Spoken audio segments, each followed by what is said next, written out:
Rest in peace to Sam Moore. One half of Sam and Dave. Dave had already transitioned, but Sam Moore made it to 89. Wasn't incredible.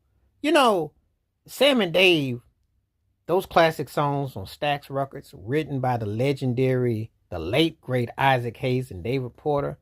I mean, hold on, I'm coming. I mean, that riff and that call and response was funky. You know, when you hear those grooves, you hear the beat, the way his tone would hit.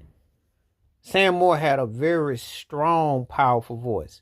Influenced and inspired people like the great late Michael Jackson and Bruce Springsteen and others that were inspired by what they were doing. No, Sam and Dave were an incredible duo. A lot of people don't, because you hear about other duos or and got more notoriety, but those songs, I mean, come on now. When you hear Soul Man, come on now, that's like one of the funkiest jams. I'm a soul man. And then the groove kicks in. I mean, I've seen a lot of artists cover it, do it, take those vocal riffs, those runs. You can't help but not be inspired and influenced by when you hear Sam Moore's tone. Sam and Dave were one of the baddest duos ever. I can, and the songs were so catchy.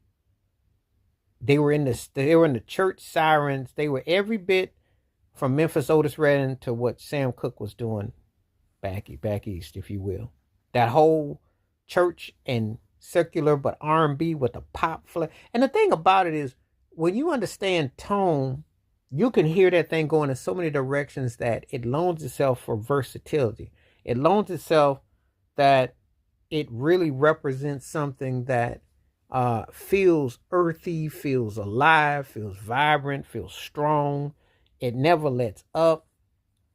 That's what Sam and Dave's music was like. I mean, you could really vibe to it, And the thing about it is, that was their songs. Other people can cover it, but that's Sam and Dave. This is why no matter who wrote the songs, and then for the record, Isaac Hayes was one of the greatest songwriters ever. He never got his due because everything was Shaft and the Chocolate Chip Cookie and South Park, and a lot of people gimmicky and played off with those strings and those arrangements. Come on now, but him and David Porter were putting it down.